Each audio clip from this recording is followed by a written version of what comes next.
Hello mga kabsat, welcome back sa ating YouTube channel. Ito po yung Pinas Day 9. Mga loves ko, itong araw na to is malapit na pa ako uwi sa Netherlands. I think last day, I'm not mistaken. So ito, punta kami sa SM Lazaro. Malapit lang to sa bahay ng kapatid ko mga loves ko. So ngayon, ititreat ko yung mga pamangkin ko sa sa SM, and lalo po sa tawag niyan, yung palaruan mga loves ko, kasi every time umuwi ako ng Pilipinas nandito kami lagi. And of course, na-miss ko yung Jollibee mga kapsat. Hindi pwede na babalik ako ng Netherlands, hindi ako magja-Jollibee. So ngayon mga loves ko is panoorin niyo po at ito, punta kami sa SM.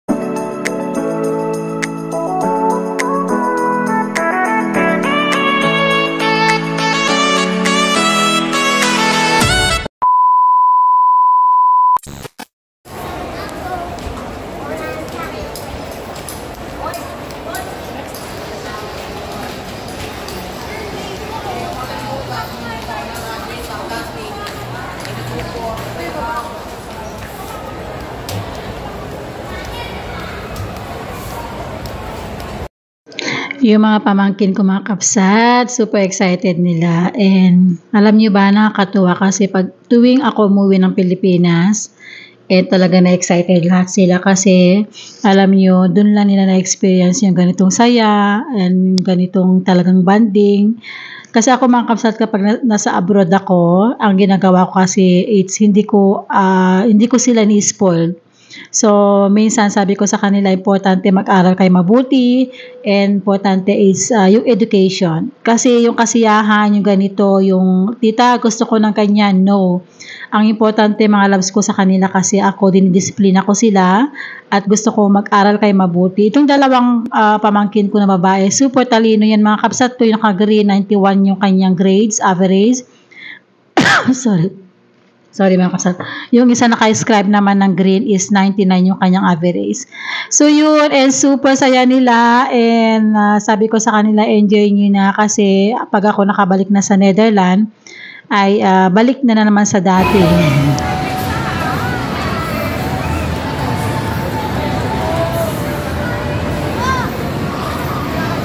Yung naka-pink mga loves ko, yan po yung brother-in-law ko, and naka-black yan po yung bunso kong kapatid na lalaki mga kapsat. Sabi nga nila magkamukha kami.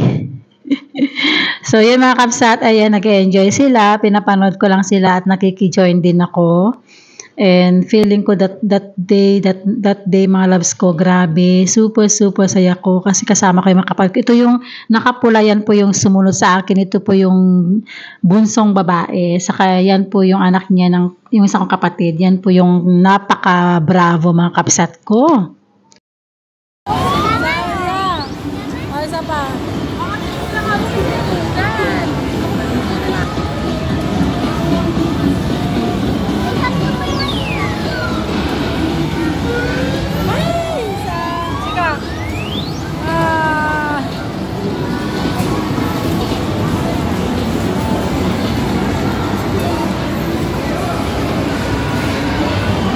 Ito naman mga kapsat ko, ito yung pangatlong kapatid ko, wala pa yung anak.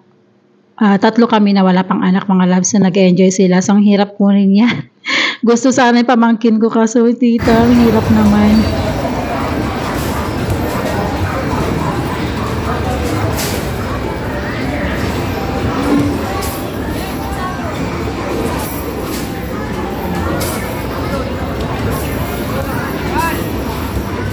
Yan mga loves, nakikijoin din ako, and ito, nakakatuwa tong games na to, yung ball.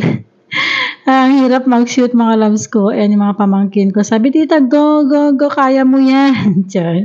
Yung mga loves ko, and super, alam nyo, habang in-edit ko itong mga loves ko, namimiss ko yung pamilya ko sa Pinas, yung mga pamangkin ko, and lalo kahapon mga loves, naging emotional ako, namimiss ko sila.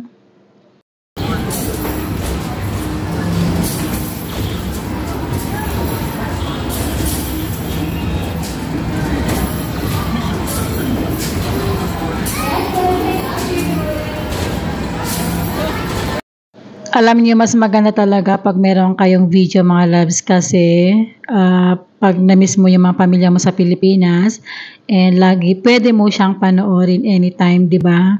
Sabi ko nga sa mga kapatid ko, sabi ko kailan lang nandiyan ako sa Pilipinas. Ngayon ay dito back to normal na naman. Sabi ng kapatid ko, di bali ate, ang bilis naman ng panahon, one time, at nandito ka ulit sa amin, magkakasama tayo.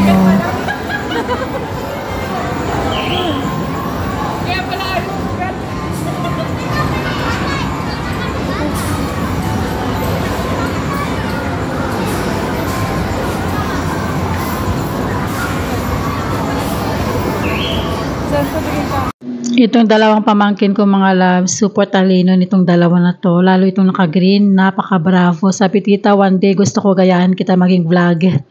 Siya yung minsan yung videographer ko mga loves ko, siya nagbi-video sa akin. Ito naman naka-scrap mainhin.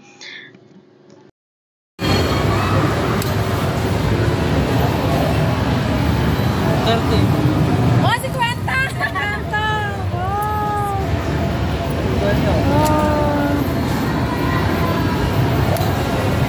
Ayan o. Ang dami na. Ang dami na. 10. Matikot pa yata. Ano eh. Tamaan mo dyan, tamaan. Tamaan mo dyan. Ano ba pa rin yan? 20. Pag naglaro ka dito mga loves ko, pag nanalo ka, meron ka nito. And pag madami yan, pwede mo ipalit ng any. Pwedeng pagkain, pwedeng toys sa mga bata. So tuwang-tuwa sila. Nanalo sila dito mga kabsat ko kasi mga ibang games hindi sila nanalo. Dito lang sila nanalo. Eh yun, ipalit nila mga loves ko. Ang gusto ng mga pamangkin ko is yung candy. But sabi niya pwede daw muna sa machine. Diyan. Ito naman kapatid ko na sa mga loves ko. Naboboard na yata siya. And yun mga loves, malapit na din kami matapos nito. After nito, kakain kami sa Jollibee. Namimiss ko ang Jollibee. Hindi pa ako kumain since na dumating ako ng Pilipinas. Ayan, lagay yan sa machine. Tapos pagkatapos ilagay sa machine mga kapsat ko, meron siyang parang ticket or resibo. Anong tawag yun? Parang ticket ata na makalagay doon yung amount. And then kung magkano po nakuha na points dito sa machine, pagkatapos punta ka dun sa kasa, and then depende kung magkano yung nakuha mo, tapos bibigyan ka ng option kung ano yung gusto mo. Pwede yung candy, toys, pero depende kasi mga toys medyo mataas yung points. So, depende yan mga kapsat ko. So, tuwang-tuwa yung mga bata. Ayan. Ang kinuha nila nito mga loves ko candies. Nasa 50 candies na chocolates. Tuwang-tuwa. Ito yung mga pamilya ko mga loves ko. And yan. Tapos na. So, yun. Punta na sila sa kasa. And then, ipalit na nila kung ano yung gusto nila. Pero, alam ko na yung gusto nila mga kapsat ko. Dahil siyempre, i-edit ko na to. At alam ko na kung ano yung napili nila. So sabi ng pamangkin ko, tita, gusto ko yung candy. So yun mga kapsat, and mag-Jollibee na tayo.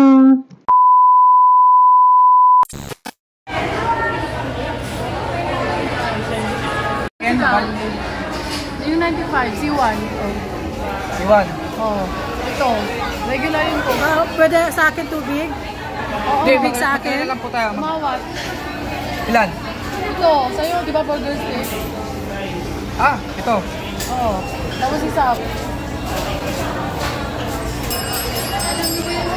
Kunin mo na yung gusto mo, Mark. 2 piece. Kaso wala kang isang... Mag-extra ka rice ko? Yan. Tapos biya mo yung dalawa ng ice cream. Hati sila. Ice cream. Hati na lang sila. Eh di yung may price na kunin mo. Hati na lang sila. May price na? Wala pa lang. Dessert. Dessert sauce. Wala. Wala. Nag-ice cream na sila kanina. Yaw mo na. Okay na yan. Hindi, wag na. Manila. Chocolate sundae. Yan. Hati na lang sila. Mini. Ito na lang. O yung chocolate yan. Hati na lang sila. May burger stick ka na ba?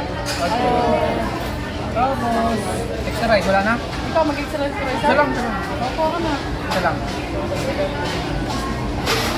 Extra rice. Magkano yung Jolly hot dogs? Ano ba? Ayan, add mo ako. Yung 80. Cheese, yan.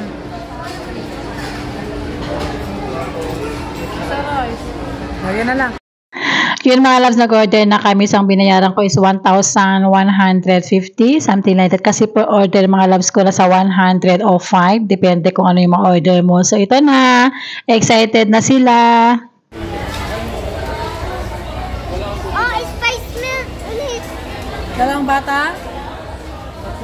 Jollibee. Ayusin na lang kanya. Jollibee. Sprite. Picture muna tayo. Wow, Sprite. Chicken. Happy? Happy yan? Happy yan? Happy yan? Ano yung number? Ako pala kang ganun na lang. So, ito na mga loves, tikman na natin. And then, alam nyo, in-screenshot ko to, sinad ko sa asawa ko, sabi niya, sana all. So, gusto niya dito sa Jollibee, mga loves ko, yung asawa ko is yung Jollibee hot dogs. Last time, nung umuwi ako dito, dinalahan ko siya, kaso napanis. Sabi niya, wag ka na magdala. Sabi niya, yun. Alam niyo mga loves ko, kahit simple lang kinain namin, super sarap. Kain tayo. Hi, Scarlett. Masaya yan? Ano sabi mo? Ikaw, Faith? Thank you, tita. Masarap? Ikaw din? Ikaw din. Masarap? Pagdating sa bahay, kain na naman. Alam nyo, na-miss ko din to yung banana Q. And bumili ng kapatid ko, mga loves ko. So, kain po tayo ulit. Kaya yan po. Alam nyo, dumating ako ng Netherlands. Sabi ng mga pamangkin ko, tita, na-miss ko ang Manila, na-miss ko yung hotel, na-miss ko yung pagkain. Okay na kayo. Mano may sakas to eh. May mas atin. May mas.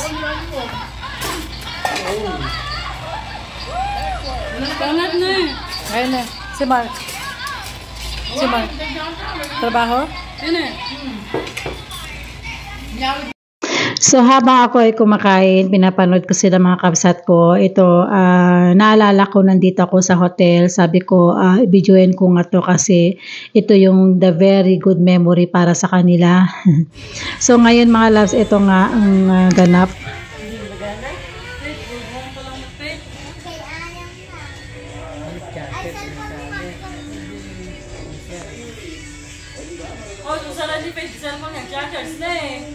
Madi. Madi. Urayan niyo pala mapuno. Kapag nagkadik kag cellphone. Agnap kayo pala ka. Suwata pa kada dahilan na nano Samsung ka. Yeah. Aglo, babateri. Yeah. Kasi di na ka mamain cellphone ni Leslie. Gamgamitin na naka. Matulke pa lang, matulke pa lang. Ganun pala. Uy, matulke pa lang. Alam niyo mga loves, na-feel ko na yung bored kasi nabobored na ako actually dahil hindi nga kami makalabas. Super init na naman. And the next day na po yung aking flight nito. So ngayon, yung mga pamangkin ko, mga kapatid ko, uwi na din sila. So same kami ng day na pag-uwi ng probinsya, uwi silang probinsya, uwi naman ako ng Netherlands. So nakakalungkot, no?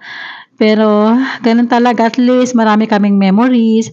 And ito yung kapatid ko, mga loves ko, may binili siyang chicken para sa aming hapunan. Ayan.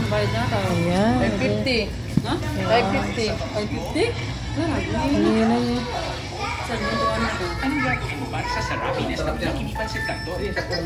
Sasama ka sa warehouse. Alis tayo.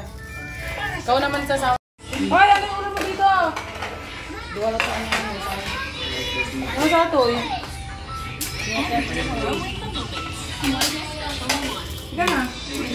Kung alam niyo na po yun ah. Deng, yun na po eh. Deng, kalmutin eh. Ayusin pa lang ah. Ayusin pa lang. Kalmutin na po yun eh. Deng.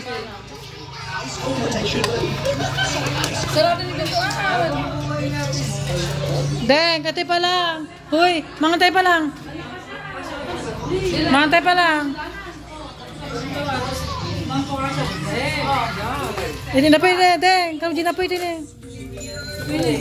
alam nyo, super proud din ako sa kapatid ko. Ito yung naka-black kasi siya po yung talagang nag-asikaso sa amin, pagluluto, pag-grocery. Salamat din.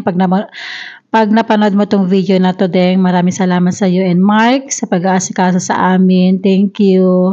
Alam ko naman na super ano mo sa amin, super asikaso mo. Yan na po, kumakain na kami mga kapsat, and yung mga kapatid ko super happy nila, and yung mga pamangkin ko, and ito nga nung pauwi na sila ng probinsya, naiyak nga sila kasi namimiss daw kami. Pero sabi ko, sige lang, at least nagkasama tayo ng 1 month. And one day, importante healthy tayo. At balang araw ulit, magkakasama tayo at uwi ulit ako ng Pilipinas. Importante healthy.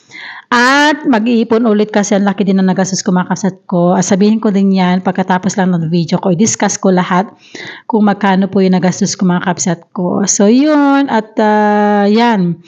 At ito nga, kumakain na kami. So super busog ko na naman. Ang taman. Maya. Oh, nagpintas. Magkita sa amin talis ang puto.